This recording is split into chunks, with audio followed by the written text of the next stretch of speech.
Hello everyone, welcome back to Latent Academy. आज के इस वीडियो में हम बात करने वाले हैं डाइजेस्टिव सिस्टम के बारे में। इससे पहले हमने already endocrine system, circulatory system और स्केलेटल सिस्टम को कंप्लीट कर लिया है। तो आज हम डाइजेस्टिव सिस्टम देखने वाले हैं। ये आपके सभी एग्ज़ाम्स के लिए इम्पॉर्टेंट है, चाहे वो एसएससी हो, रेलवे हो, केवीएस हो, एनबीएस हो, DSSB हो, बीपीएससी हो, सीटेट हो, या कोई भी टीचिंग एग्ज़ाम्स हो या कोई भी वन डे एग्ज़ाम्स हो, सबके लिए बहुत ही इम्पॉर्टेंट है। तो चलिए फटाफट इसके बारे में देखते हैं और जानते हैं। सबसे पहले बात करते हैं डाइजेस्टिव सिस्टम की कि डाइजेस्टिव सिस्टम होता क्या है। डाइजेस्टिव सिस्टम जो है वो डाइजेशन नाम के टर्म से जुड़ा हुआ है। डाइजेशन मतलब क्या होता है? Digestion is the breakdown of large food molecules into smaller food molecules so that they can absorb into the blood. Food का ब्रेकडाउन होना बड़े मॉलिक्यूल से छोटे मॉलिक्यूल के बीच में, ताकि कोई भी खाना जो हम खा रहे हैं वो हमारे शरीर जो है उसको एब्जॉर्ब कर सके, उससे न्यूट्रिएंट्स या फैट्स, विटामिन्स, मिनरल्स जो भी हम खा रहे हैं उससे वो ले सके। सबसे पहले समझो, आप कोई भी रोटी, चावल, कोई भी खाना खाते हो तो वो खाना आपके शरीर में कैसे एब्जॉर्ब होता है, डाइजेशन उसके बारे में। अब ये बताओ, कोई भी एक रोटी प्लेट में रखी हुई है और वो रोटी रखे हुए देख लेने से क्या हमारे शरीर में न्यूट्रिशन प्रोवाइड हो जाएगा? नहीं ना। देखना ही सफिशिएंट नहीं है, वो रोटी खाते हैं और खाने के बाद एक बहुत बड़ा पीस जब हम अपने मुंह के अंदर डालते हैं तो वो पूरा का पूरा पीस कैसे हमारे शरीर को न्यूट्रिशन प्रोवाइड करेगा? नहीं, जब तक उसका छोटे छोटे मॉलिक्यूल्स में ब्रेक डाउन नहीं होगा, बड़ा पार्टिकल से छोटा पार्टिकल, और वो छोटा पार्टिकल हमारे स्टोमक में जा कर के एब्जॉर्बेशन दिखाता है, बहुत सारा प्रक्रिया करता है वहाँ पे। उसके बाद फाइनली हमारे स्मॉल इंटेस्टाइन में जाकर के विलाई प्रेजेंट होता है, वहाँ जाके वो एब्जॉर्ब होता है। तो ये सारा प्रोसेस जो है हम किसके लिए देखते हैं? फूड के लिए देखते हैं। और फूड से क्या होता है? फूड के ब्रेकडाउन से हमें न्यूट्रिशन मिलता है, और न्यूट्रिशन पाने के लिए हमें डाइजेस्टिव सिस्टम या फिर डाइजेशन के बारे में जानना ज़रूरी है। तो यहाँ पे क्या होता है कि कोई भी फूड जो पार्टिकल है, कॉम्प्लेक्स फूड जो है, उसका ब्रेकडाउन होता है किस में? हमारे इजी फूड में या फिर स्मॉलर मॉलिक्यूल्स के अंदर। अब हम देखते हैं कौन कौन टाइप्स के हम न्यूट्रिएंट्स को इनटेक करते हैं, यानी कि कौन कौन टाइप्स के न्यूट्रिएंट्स हम खाते हैं। सबसे पहले हम खाते हैं कार्बोहाइड्रेट। कार्बोहाइड्रेट हम अक्सर खाते हैं। कार्बोहाइड्रेट आलू में होता है, रोटी में होता है, चावल में होता है, हर जगह होता है। इसके अंदर क्या प्रेजेंट होता है? स्टार्च। और स्टार्च का ब्रेकडाउन किस में हो जाता है? माल्टोज के अंदर। और माल्टोज का फाइनल ब्रेकडाउन किसके अंदर होता है? ग्लूकोज में। नेक्स्ट हम बहुत ही इंपॉर्टेंट न्यूट्रिएंट जो इंटेक करते हैं वो है प्रोटीन। प्रोटीन का ब्रेकडाउन होता है पेप्टॉन्स और पेप्टाइड्स में। और पेप्टॉन्स, पेप्टाइड्स जो है वो ब्रेकडाउन होकर के कन्वर्ट हो जाते हैं एमिनो एसिड्स में। और एमिनो एसिड हमारे शरीर के लिए बहुत ही इंपॉर्टेंट है, खासकर हमारे सेल के लिए इम्पॉर्टेंट है। देन लिपिड्स, नेक्स्ट न्यूट्रिएंट है लिपिड्स। लिपिड्स का ब्रेकडाउन होता है फैटी एसिड और ग्लिसरॉल में। और लिपिड्स जो है हमारे मोस्ट प्रोबेबली ऑयली फूड्स में ज़्यादा प्रेजेंट रहते हैं, जिसके लिए सबसे ज़्यादा अगर फैट का कोई भी रीज़न है तो लिपिड्स है और ऑयली फूड्स भी हैं। डाइजेशन एक कैटाबॉलिक प्रोसेस है। Enzymes are the biocatalyst which are helpful in breakdown of complex food. Obvious सी बात है। अब एक बात बताओ, एक पत्थर जो है रखा हुआ है, बहुत बड़ा पीस का पत्थर, उसको छोटे छोटे पार्टिकल में तोड़ना है। अब वो मेरे हाथ से नहीं टूट रहा है, तो उसके लिए हम क्या यूज़ करेंगे? कोई ना कोई औजार, कोई ना कोई मशीन यूज़ करेंगे। तो जो मशीन यूज़ करे उसको हम क्या कह सकते हैं? In a term of biology is biocatalyst, यानी कि उसको तोड़ने के लिए एक उपकरण। तो उसी तरह बड़े बड़े मॉलिक्यूल्स जो हम खाते हैं, इनटेक करते हैं, उस फूड पार्टिकल्स को तोड़ने के लिए जो यूज़ होता है उसको कहते हैं biocatalyst. Almost all enzymes are made up of protein. सारे इंजाइम्स जो है वो किससे बने हुए होते हैं? प्रोटीन से बने होते हैं। और डाइजेस्टिव सिस्टम जो है हमारे अंदर सबसे पहले स्टार्ट किससे होता है? हमारे माउथ से। ये याद रखना, ये टर्म पूछा जाए कि digestion firstly starts in where. तो सबसे पहले हम खाना मुंह में डालते हैं, तो मुंह ही हमारा पहला डाइजेशन का सोर्स हुआ, जहाँ से हमारा डाइजेशन शुरू होता है। Next, digestive system is divided into 2 parts. Digestive system जो है वो 2 पार्ट में बांटा गया है। पहला पार्ट जो है वो है एक एलिमेंट्री कैनाल के बारे में, और दूसरा डाइजेस्टिव ग्लैंड के बारे में। एलिमेंट्री कैनाल में क्या होता है, वो वाला पार्ट जहाँ से हम मुंह से इंटेक करते हैं और जहाँ से हम सारे पार्टिकल को एब्जॉर्ब करके उसको वेस्ट मटेरियल के रूप में बाहर निकालते हैं, इस पूरे पाइप को कहा जाता है एलिमेंट्री कैनाल। यानी कि हमारे ये रहा मुंह से लेकर के हमारे एनस तक के फूड पाइप जो है, मतलब हमारे अंदर कैनाल गया है, उसको क्या कहा जाएगा, एलिमेंट्री कैनाल। इसका लेंथ कितना होता है, 9 मीटर का होता है। इसके अंदर क्या क्या होता है, माउथ होता है, बकल कैविटी होता है, ऑसोफेगस होता है, फूड पाइप आता है, स्टोमक आता है, स्मॉल इंटेस्टाइन आता है, लार्ज इंटेस्टाइन आता है और एनस आता है। ये सभी रिस्पॉन्सिबल है फूड के ट्रैवलिंग के लिए, कहाँ, माउथ से लेकर के हमारे एनस तक जाने के लिए। वही डाइजेस्टिव ग्लैंड है, ये ग्लैंड्स जो है, this glands from juices from enzymes, enzymes की हेल्प से जूसेस बनते हैं ताकि जो हार्ड पार्टिकल हम इनटेक कर रहे हैं उसके ब्रेकडाउन में हेल्प हो सके। और सेलेवरी ग्लैंड इसका पार्ट है, गैस्ट्रिक ग्लैंड पार्ट है, लीवर ग्लैंड पार्ट है, साथ ही पैनक्रियास भी इसका पार्ट है। तो अब आप इस चीज़ को याद रखिएगा कि डाइजेस्टिव सिस्टम 2 पार्ट में इसलिए बांटा गया है क्योंकि एक ग्लैंड वाले सिस्टम के बारे में जानते हैं और एक कैनाल वाले सिस्टम के बारे में। कैनाल अलग हुआ, ग्लैंड अलग हुआ, ठीक है। सबसे अब यहाँ पे मेरा फर्स्ट टॉपिक है माउथ। माउथ या फिर हम कह सकते हैं ओरल कैविटी की, माउथ और ओरल कैविटी, बकल कैविटी, आप जो भी बोलो सब है। इसमें कैसे ब्रेकडाउन होता है, क्या होता है, उसे देखते हैं। There are 3 parts of mouth cavity. Mouth cavity के अंदर 3 पार्ट्स होते हैं, पहला टीथ, दूसरा टंग और तीसरा सैलाइवा। इन तीनों के हेल्प से हमारा फर्स्ट ब्रेकडाउन होता है हमारे फूड का। टीथ, सबसे पहले हम टीथ के बारे में देखने वाले हैं कि टीथ से क्या होता है। Study of teeth is called odontology. Dentist के पास आप जाते हो ना, वहाँ पे आप इस टर्म को बहुत इजीली सुने होंगे, ओडोंटोलॉजी। टीथ स्पेशलिस्ट को क्या कहा जाता है, डेंटिस्ट। टोटल टीथ हमारे माउथ में कितने होते हैं, 32। Human teeth are divided into 4 parts. Human का जो टीथ है वो 4 पार्ट में डिवाइड किया गया है। अगर हम टीथ की कैटेगरी देखें तो सबसे पहला हमारा जो टीथ होता है वो है इंसीजर, दूसरा हमारा कैनाइन और तीसरा प्रीमोलर, चौथा मोलर। ये 4 कैटेगरी है हमारे टीथ की जो डिवाइडेड है टीथ की कैटेगरी में। इंसीजर को क्या कहा गया है, स्माइल टीथ कहा गया, यानी कि आप जब हंसोगे, ये रहा आपका इंसीजर वाला पार्ट। जब आप हंसते हो तो ये वाला पार्ट जो है आपके सामने में दिखता है, इसको इंसीजर कहा गया है। कैनाइन, कैनाइन जो है ये वाला पार्ट आपका होता है, इसको कैनाइन कहा गया है ताकि आप इसको कुछ चीज़ फाड़ने या चीरने के लिए यूज़ कर सकते हो, उसको कैनाइन कहा गया। प्रीमोलर्स, इसको कैनाइन का अगर निकनेम देखें तो वो शार्पेस्ट टीथ भी कहा जाता है। अब यहाँ देखो, इंसीजर हमारे माउथ के अंदर कितने हैं, 8 हैं।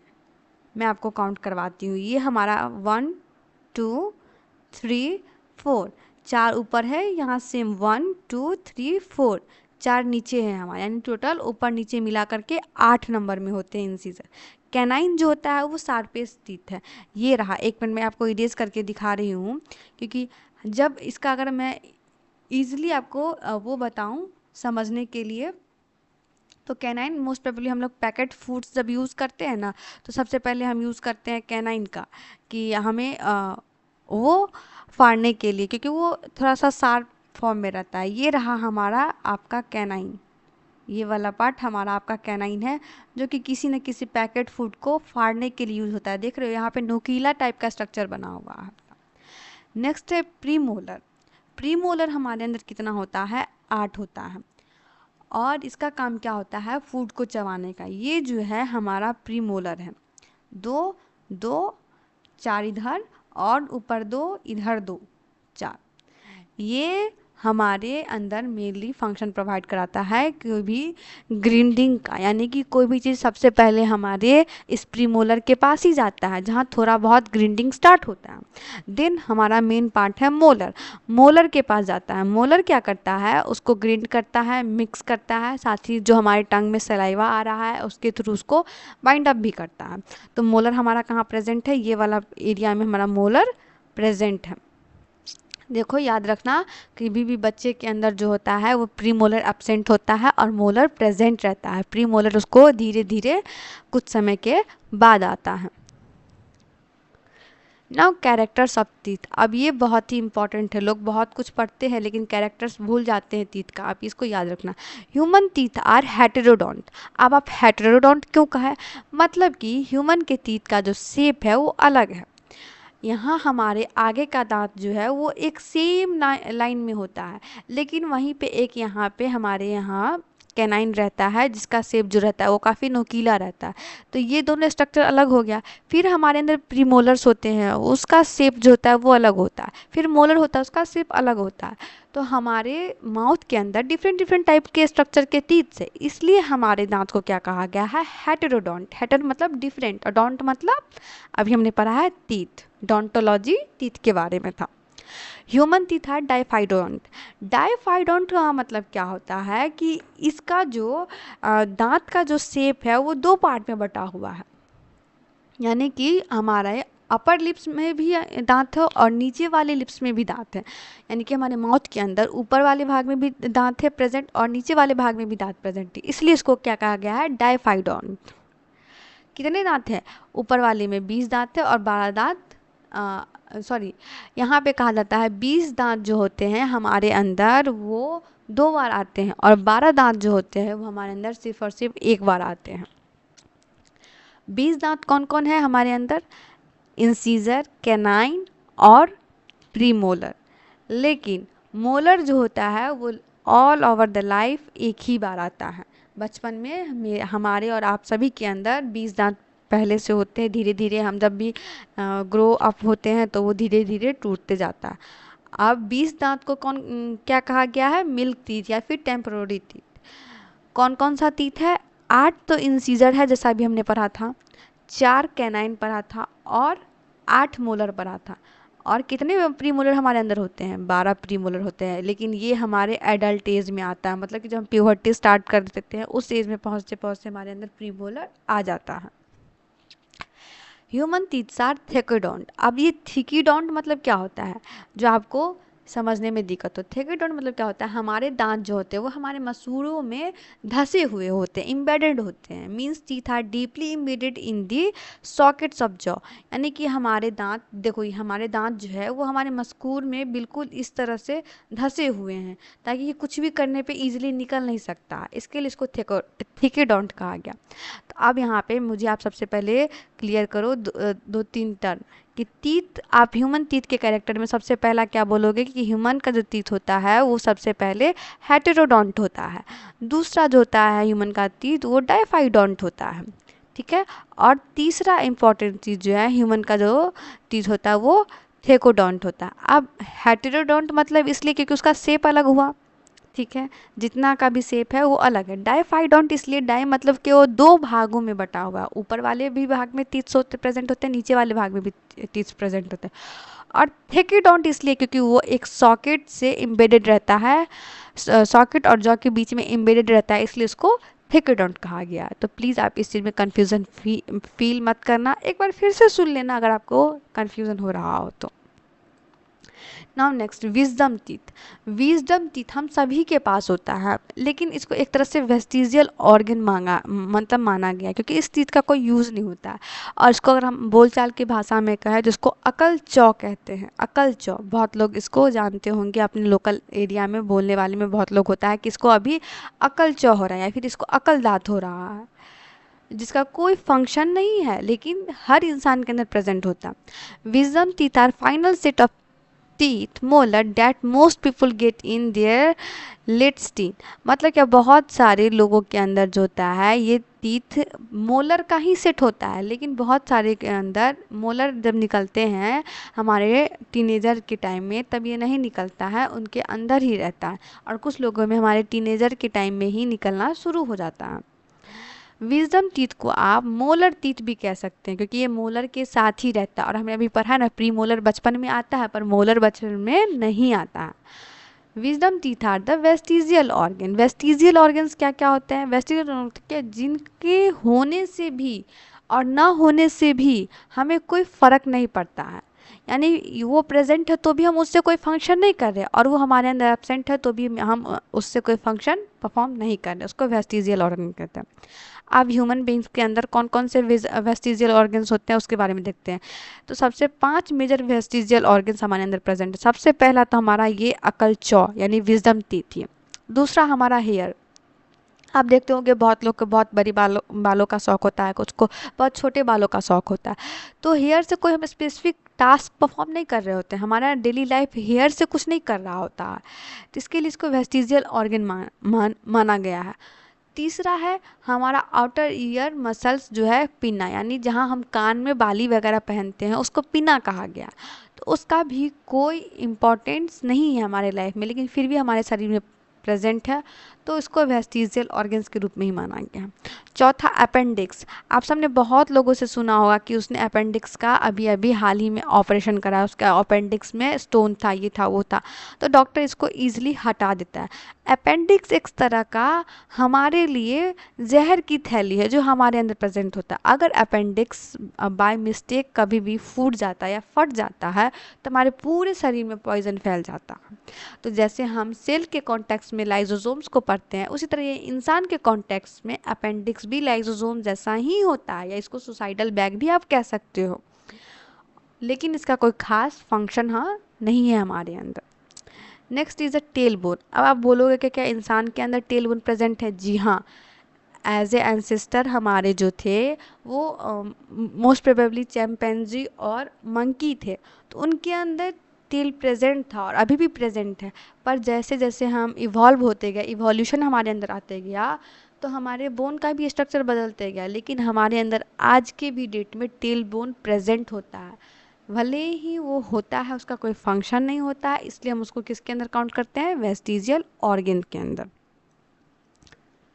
नाउ नोट, आप कुछ इंपॉर्टेंट पॉइंट्स के बारे में आप देख लीजिए, ये इंपॉर्टेंट पॉइंट्स बहुत ही इंपॉर्टेंट होते हैं। सबसे पहले हम इंसीजर देखते हैं। Incisor are the first to grow in children. सबसे पहला दांत कौन सा ग्रो होता है बच्चों के अंदर? वो है इंसीजर। सबसे पहले बच्चों के आगे वाले दांत आते होंगे, आप गौर करना, 7-8 महीने में बच्चे के 1 या 2 दांत आगे वाले निकलने स्टार्ट हो जाते हैं। Molar are the last to grow in humans. Molar जो है सबसे लास्ट में होता है, तभी तो टीनेजर की एज में जा कर के हमारे अंदर मोलर का ग्रोन अप दिखता है। Carnivorous use the canine teeth most. Carnivorous के अंदर वो एनिमल आते हैं जो मीट मछली मांस खाते हैं, यानी कि जो मेनली शिकार करते हैं, जैसे कि शेर हो गया, जैसे कि चीता हो गया, वो यही सब खाते हैं। ये सब खाने के पीछे रीज़न क्या है? उनके अंदर कैनाइन टीथ प्रेजेंट होता है, और कैनाइन टीथ काफ़ी शार्प होता है। वो क्या करता है? कोई भी मीट को या कोई भी पीस को काटने चीरने में काफ़ी मदद करता है, इस वजह से। Tusk teeth are the part of incisor और अपर जॉ। टस्क टीथ जो है वो इंसीजर और अपर जॉ का पार्ट होता है। Pulp cavity is the part of the teeth. हमारे टीथ का पल्प कैविटी एक पार्ट है। Outer layer of teeth is known as enamel. Outer layer जो टीथ का होता है, जो हमें शाइनिंग प्रोवाइड करता है, हमारे दांत चमचमाते हुए रहते हैं, वो किसकी वजह से? इनेमल की वजह से। Enamel is the hardest part of human body. Obviously enamel जो है सबसे हार्डेस्ट पार्ट है, तभी तो हम इस दांत से कितने भारी भारी सामान या फिर कितने मोटे मोटे सामान को ग्राइंड अप करते हैं। अगर ये मजबूत ना होता तो उन सब चीज़ों को ग्राइंड अप नहीं ना कर पाता। और इनेमल किससे बना हुआ होता है? कैल्शियम कार्बोनेट और कैल्शियम फॉस्फेट से बना हुआ होता है। Fluorine protects the enamel layer. Fluorine जो है वो प्रोटेक्ट करता है हमारे अंदर इनेमल लेयर को। हमारे टूथपेस्ट में फ्लोरीन प्रेजेंट होता है। If amount of fluorine in water decrease, अगर वाटर के अंदर फ्लोरीन का अमाउंट डिक्रीज हो जाएगा तो हमारे साथ टूथ डिके हो जाएगा। टूथ डिके मतलब क्या होता है? हमारे दांत झड़ने लगेंगे। If amount of fluorine in water increases, अगर वही फ्लोरीन का जो अमाउंट है वो काफ़ी बढ़ जाएगा तो क्या हो जाएगा? फ्लोरोसिस डिजीज़ हो जाएगा। फ्लोरोसिस डिजीज़ आप मेनली पीलिया या फिर पीला टाइप का आपके दांत में हो जाता है, उस चीज़ को कहा जाता है fluorosis disease. Dentist use amalgam to fill the artificial teeth cavity.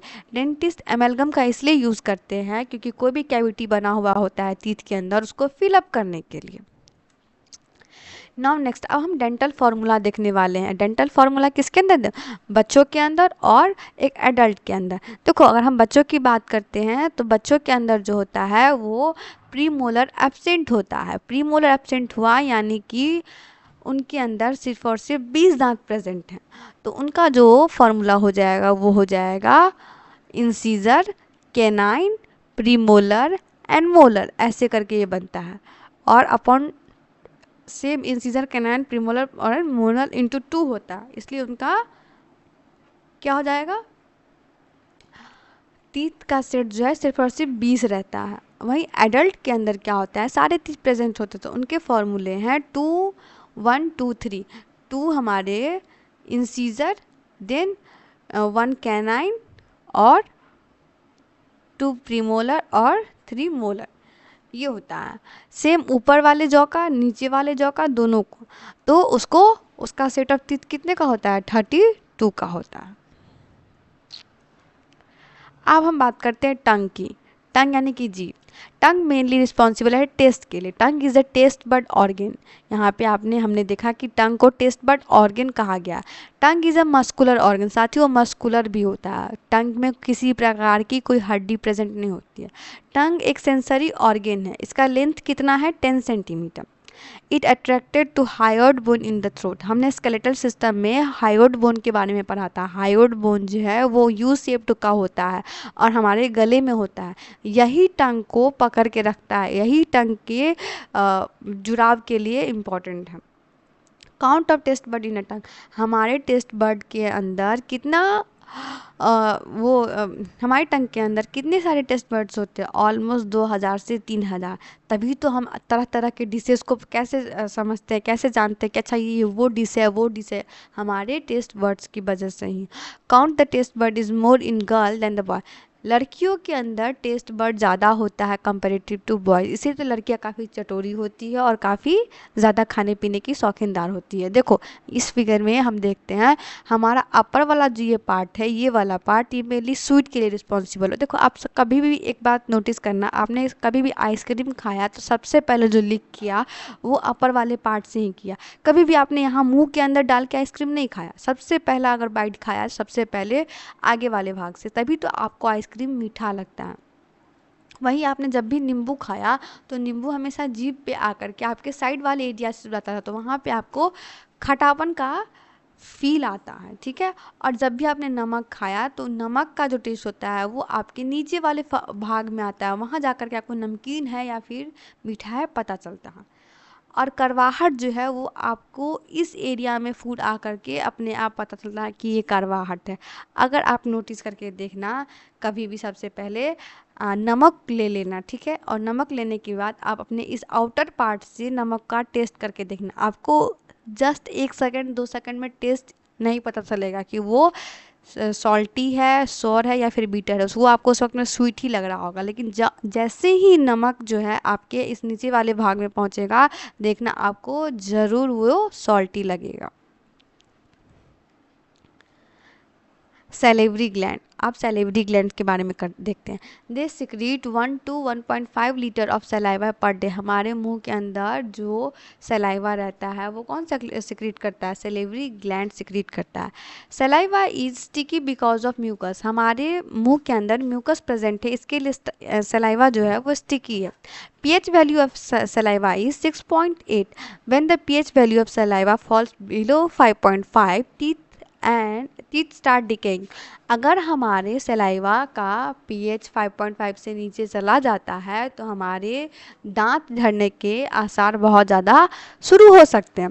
Chewing bread for a long time makes it taste sweet because the starch present in it gets converted into maltose. हमारे saliva में क्या present रहता है, starch present रहता है। और हम काफ़ी देर तक कोई ब्रेड का टुकड़ा या फिर कोई रोटी चबाते हैं तो हमें वो मीठा इसीलिए लगता है ताकि वो उस ब्रेड और जो हमारे अंदर सलाइवा है वो आपस में मिक्सअप होता है और मिक्सअप होकर के वो माल्टोज के रूप में कन्वर्ट होता है। तो माल्टोज एक मीठा पदार्थ है या फिर मीठा शुगर भी कहा जाता है उसको। Now there are 3 type of salivary glands. अब हम यहाँ पे सैलिवरी ग्लैंड्स के बारे में देखते हैं। सबसे पहले पैराट्रिड सैलिवरी ग्लैंड्स को देखते हैं। पैराट्रिड सैलिवरी ग्लैंड्स जो होता है वो हमारे कान के पास होता है।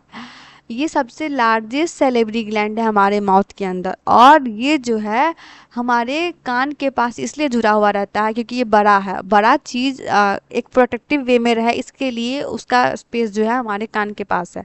दूसरा ग्लैंड जो है सबलिंगुअल सेलेवरी ग्लैंड, ये सबसे स्मॉलेस्ट सेलेवरी ग्लैंड है। सबमिलियर ग्लैंड जो है वो हमारे टंग के नीचे होता है, ठीक है। और तीसरा है सब मैंडिबुलर सेलेवरी ग्लैंड्स, ये हमारे जॉ के नीचे प्रेजेंट है। ये रहा हमारा जॉ, इसके नीचे प्रेजेंट है। और ये ऑलमोस्ट 60 to 70% सलाइवा जो प्रोड्यूस करता है वो है हमारा सब mandibular salivary gland. Now composition of saliva, हम सलाइवा के कंपोजिशन को देखते हैं। सलाइवा के अंदर इंजाइम्स प्रेजेंट होते हैं, वाटर होते हैं और मिनरल्स होते हैं। इंजाइम्स में दो तरह के इंजाइम्स होते हैं, पहला तो एक लाइजोजाइम इंजाइम, दूसरा सेलेवरी एमाइलेज और टाइलिन एमाइलेज। लाइजोजाइम इंजाइम का काम क्या होता है कि जो भी हमारे अंदर बैक्टीरिया या फिर कोई भी वायरस, चाहे कोई भी इस तरह का पदार्थ आता है जो हमारे बॉडी के लिए हेल्पफुल नहीं है, उसको किल करने का काम जो होता है वो लाइजोजाइम एंजाइम का होता है। और सलाइवरी एमाइलेज और टाइलिन एमाइलेज जो है वो क्या करता है, हमारे डाइजेशन के लिए हेल्पफुल करता है। जो हम फूड मुंह के अंदर लाते हैं तो हमारे फूड में हमारा सलाइवा मिक्स होता है, उसके बाद हम उसको ग्राइंड अप करते हैं, तो इसके लिए रिस्पॉन्सिबल है सलाइवरी एमाइलेज। मिनरल्स जो है potassium, chlorine and sodium present होता है हमारे मिनरल्स में, हमारे सलाइवा के कंपोजिशन में। The mixture of food and saliva is mouth is known as bolus, in which जो खाना हम तैयार करते हैं निगलने के लिए उस फॉर्म को क्या कहा जाता है, बोलस, ठीक है। कार्बोहाइड्रेट जो है हमारे बकल कैविटी में पार्शियली डाइजेस्ट होता है। प्रोटीन और लिपिड्स जो है वो हमारे माउथ में डाइजेस्ट नहीं होता है, वो अनडाइजेस्टेड ही हमारे स्टमक के अंदर जाता है। Now next, food pipe. Food pipe यानी कि ऑसोफेगस, ग्रास नली इसको कहा जाता है। इसमें क्या होता है कि जब हम अपना खाना निगलते हैं तो निगल करके हमारे मुंह से लेकर हमारे पेट में जो पहुंचाता है उसको फूड पाइप कहा गया। Its function is to transfer the bolus from mouth to stomach.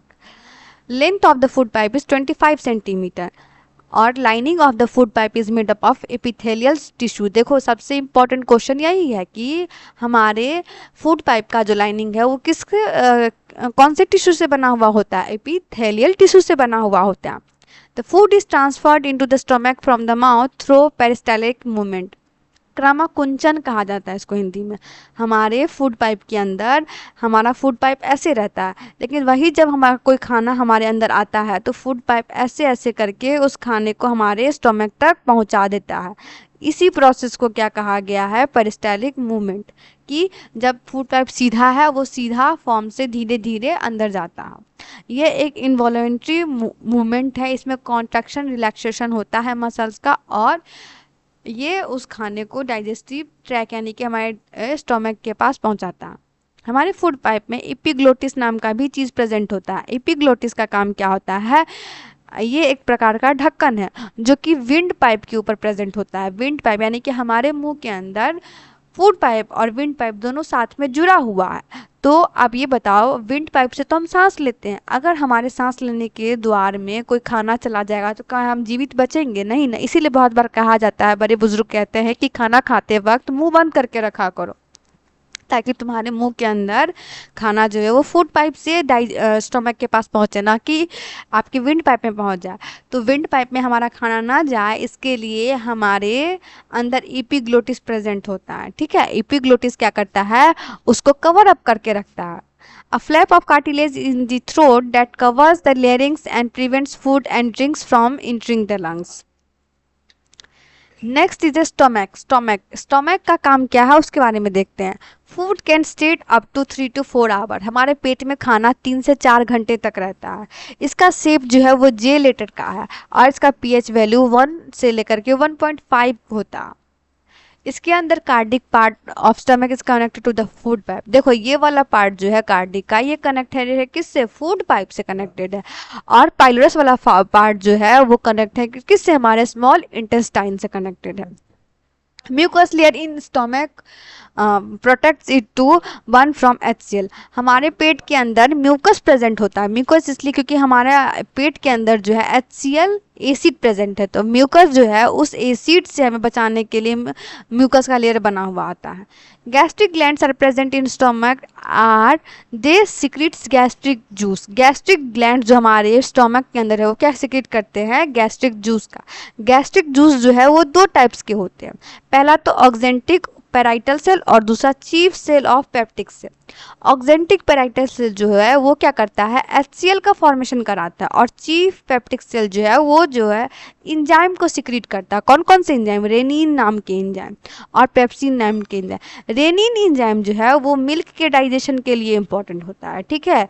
किसी भी बच्चे के अंदर सबसे ज़्यादा रेनिन नाम का इंजाइम बनता है ताकि वो जो मिल्क इंटेक करता है वो उसको डाइजेस्ट हो सके। और पेप्सिन इंजाइम जो है वो प्रोटीन के डाइजेशन के लिए इंपॉर्टेंट होता है, ठीक है। तो ये दोनों ही डाइजेशन हेल्पफुल है। नाउ नेक्स्ट देखते हैं फंक्शन ऑफ HCl। अब हमारे स्टमक के अंदर जो हाइड्रोक्लोरिक एसिड है उसका क्या फंक्शन है, it kills germs and bacteria, ये किल करता है जर्म्स और बैक्टीरिया को, साथ ही एसिडिटी भी काउज करता है। हमें एसिडिटी ठीक करने के लिए एंटा एसिड लेना होता है। अब एंटा एसिड क्या है, मतलब एसिड का ठीक अपोजिट, जो एसिड को न्यूट्रलाइज कर दे। न्यूट्रलाइज कर दे मतलब अब उसमें उस प्रोडक्ट में क्या सब हो सकता है, इनो, डाइजीन, एंटा एसिड, ये सारा जो है इनो या फिर डाइजीन जो एंटा एसिड के फॉर्म में। उस एंटा एसिड में क्या होता है, मैग्नीशियम हाइड्रोक्साइड MgOH क्या प्रेजेंट होता है हमारे एंटा एसिड में, MgOH। ये रिस्पॉन्सिबल करता है किसके लिए, HCl के लिए, ठीक है। देखो MgOH2 जो है मेनली रिस्पॉन्सिबल मैग्नीशियम ऑक्साइड जो कि हमारे स्टमक में प्रेजेंट होता है उसको न्यूट्रलाइज करता है। It activates renin and pepsin enzyme. HCl जो है रेनिन और पेप्सिन एंजाइम को एक्टिवेट करता है। पेप्सिनोजेन में अगर HCl आया एसिडिक मीडियम तो वो पेप्सिन एंजाइम में कन्वर्ट हो जाएगा, और प्रोटीन में पेप्सिन एंजाइम आया तो वो क्या हो जाएगा, पेप्टोन्स या फिर पेप्टाइड्स में एक्टिवेट हो जाएगा। नाउ प्रोरेनिन जो है वो HCl को रेनिन में कन्वर्ट कराता है, किसके लिए, मिल्क एंजाइम के लिए। अभी हमने बात किया ना, रेनिन जो है मिल्क एंजाइम की डाइजेशन के लिए रिस्पॉन्सिबल होता है। और मिल्क के अंदर क्या प्रेजेंट होता है, केसिन नाम का प्रोटीन प्रेजेंट होता है। तो केसिन प्रोटीन में अगर रेनिन एक्टिव हो जाएगा तो रेनिन आएगा, और रेनिन जो है केसिन प्रोटीन को पैराकेसिन में ट्रांसफर करेगा, और पैराकेसिन से पेप्सिन उसको पेप्टाइड्स पेप्टोन में ट्रांसफर कर देगा, और पेप्टोन से वो अमीनो एसिड के फॉर्म में ट्रांसफर हो जाएगा। तो प्रोटीन डाइजेशन जो है नॉर्मली स्टार्ट या फिर कहाँ से हो जाता है, स्टमक के अंदर। अब काइम नाम का एक टर्म है, आप काइम भी जान लो, काइम भी इंपॉर्टेंट है। Chyme is a partially digested food and digestive juices that is created in the stomach and then transfer into the small stand. जैसे कि हमारे मुंह में बोलस बनता था वैसे ही हमारे पेट के अंदर काइम बनता है। इन सारे प्रक्रिया के हो जाने के बाद जो फूड प्रेजेंट है हमारे स्टमक में उसको हम कहेंगे काइम, ठीक है। Now small intestine. अब हम स्मॉल इंटेस्टाइन के बारे में देखते हैं कि स्मॉल इंटेस्टाइन क्या है।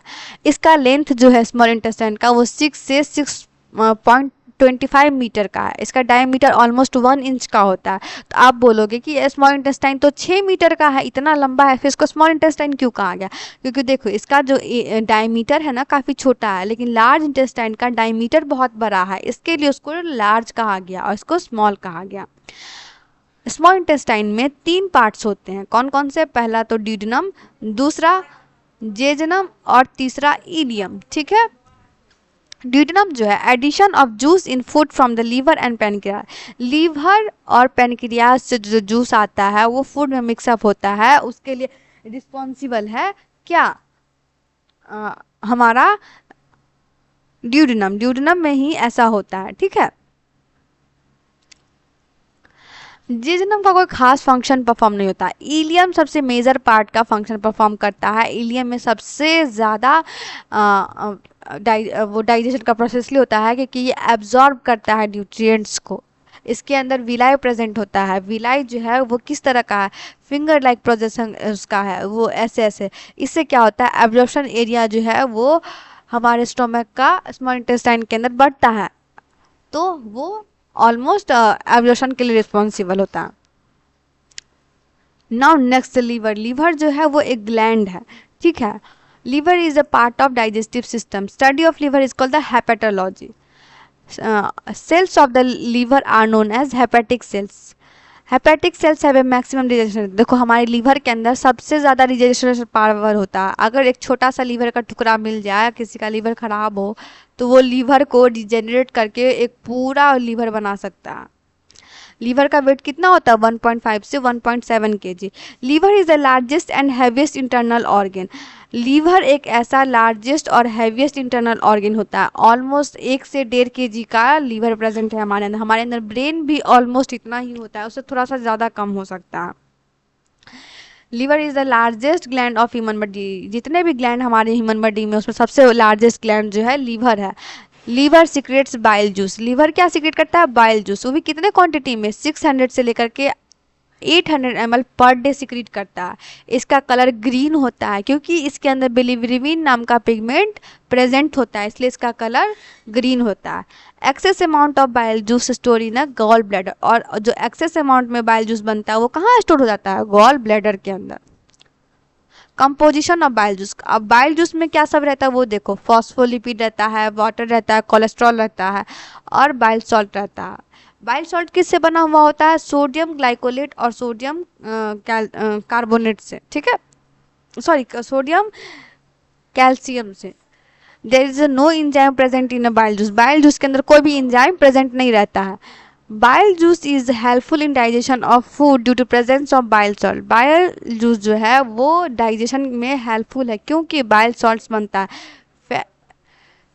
फैट लिपिड्स जो है वो उसके ऊपर बाइल जूस एक्ट करता है तो उसको फैटी एसिड में कन्वर्ट कर देता है। Partial digestion of fat by emulsification process.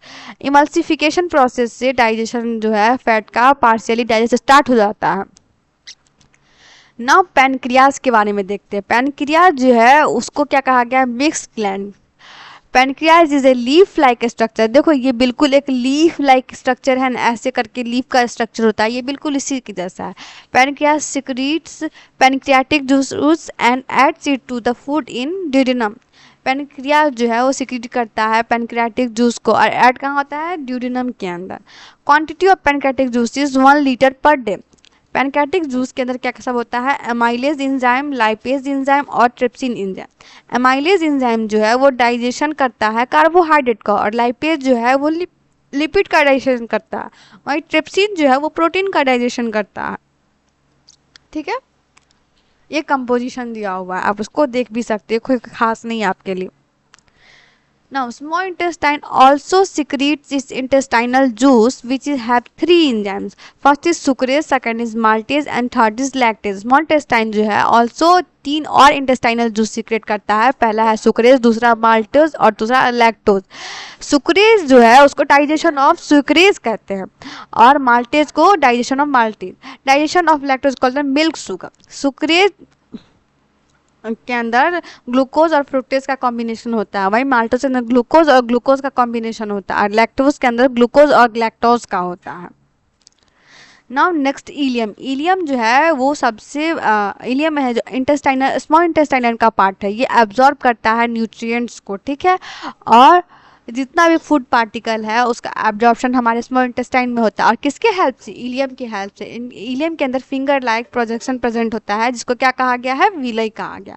विलय part of ileum has surface area that helps in absorption of digestion food. Food का एब्जॉर्प्शन इलियम में होता है स्मॉल इंटेस्टाइन के अंदर। Digested food villi absorbs of nutrient through the blood vessel. उसके अंदर बहुत सारा ब्लड वेसल्स प्रेजेंट होता है जो एब्जॉर्ब कर लेता है किसको? सारे न्यूट्रिएंट्स को, और ब्लड और न्यूट्रिएंट्स आपस में कंबाइन होकर किसके पास जाते हैं? सेल और टिश्यू के पास। और उसके बाद क्या होता है? Assimilation process. एसिमिलेशन प्रोसेस क्या है? The process of absorbing nutrient from food and distributing them to the body for growth and repair. अब फूड का एब्जॉर्प्शन हो जाता है, उसके बाद जो भी ब्लड वेसल्स हमारे अंदर प्रेजेंट है वो एसिमिलेशन प्रोसेस में भेज देते हैं। और एसिमिलेशन प्रोसेस क्या करता है? सेल और टिश्यू के पास सारे उन चीज़ों को भेजता है। सेल टिश्यू क्या करता है कि हमारे ग्रोथ के लिए, हमारे बॉडी फॉर्मेशन के लिए, हमारे मसल बिल्डिंग के लिए, इन सब के लिए रिस्पॉन्सिबल होता है, इन सब पे वो काम करता है। इस प्रोसेस को कहा गया है एसिमिलेशन। नाउ लास्ट पार्ट है हमारा लार्ज इंटेस्टाइन। लार्ज इंटेस्टाइन जो है इसका लेंथ है ऑलमोस्ट 1 पॉइंट से लेकर के 1.5 मीटर। वही हमारा स्मॉल इंटेस्टाइन का लेंथ था 6 से लेकर के 6.5 मीटर, ये आप याद रखना इसके लिए। और डायमीटर है इसका 3 इंच का डायमीटर है, उसका 1 पॉइंट समथिंग था। Parts of large intestine caecum, colon and rectum. Caecum जो है वो एक वेस्टिजियल ऑर्गन है जिसके पास क्या प्रेजेंट होता है? अपेंडिक्स प्रेजेंट होता है, ठीक है। colon. Colon is the largest part of the small intestine. Water absorption from digested food take place here.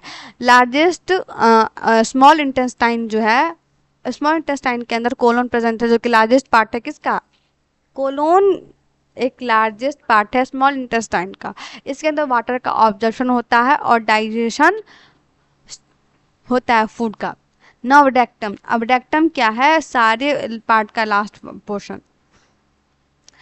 It is a पॉच लाइक स्ट्रक्चर, देखो ये एक पॉच लाइक स्ट्रक्चर है, यहाँ पे आप देख सकते हो इजली फिगर में।